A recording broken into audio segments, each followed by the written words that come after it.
Okay, this is Joe Leibner doing Mod 5 for MIT 822, talking about visualization in our presentations. So the whole purpose is how our presentations are being a vehicle for content, and how the visualization process actually takes place. A couple of tips about it.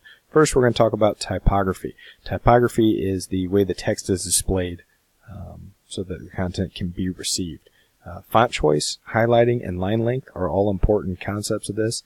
You should have a title font and a clear text font. These should be distinguishable, but you don't want all of these font changes all over the place. You also want your pretty fonts to be just for titles.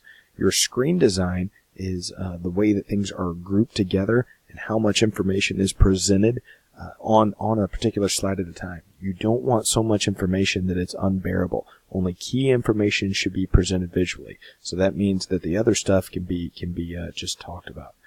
Media within a presentation. So anytime you get some video or animations, any type of sound, that's what we're talking about with media in a presentation.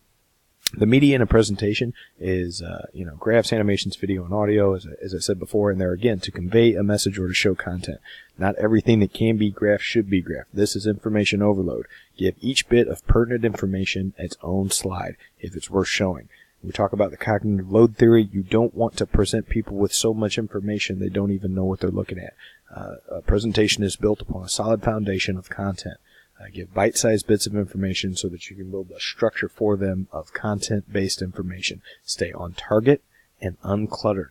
So you want to be concise, but you want to be to the point. The content is the star, not the presentation itself.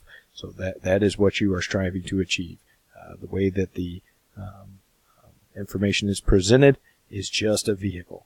So hopefully this has been of value to you. Again, talking about cognitive load theory. The whole key is don't give people so much content or so much presentation that they can't see the content through it. You want them to be able to see the content in a clear and concise and meaningful, relevant way. Thank you for your time.